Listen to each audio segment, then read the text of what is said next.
మనలో ఎంతో మంది వెళ్ళే ఉంటాం.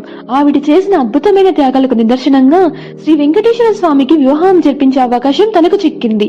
ఆమె చేసిన అద్భుతమైన త్యాగాలేంటో ఈ వీడియోలో తెలుసుకుందాం. అతనిలో ఒకరిగా ఉన్న ద్రోణుడు మరియు ఆయన భార్య దారాదేవి భూమిపైన ఉన్న మానవులకు సేవ చేయాలని బ్రహ్మదేవుడు ఆజ్ఞాపిస్తారు. ఈ ఆజ్ఞను అంగీకరించి వారు భూమిపై దిగాలని నిర్ణయించుకున్నారు. కానీ భూమిపై వారు స్వయంగా శ్రీ మహావిష్ణువు సేవ చేసే అవకాశం కోసం తీవ్ర తపస్సు చేయడం మొదలు పెట్టారు.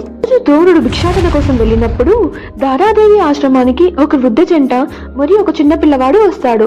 ఆకలితో అనుమతిస్తున్న వారిని చూసి దారాదేవి వారికి ఆహారం అందించడానికి సిద్ధమవుతుంది. అయితే ద్రోణుడు ఎంతసేపటికి తిరిగి రాడు.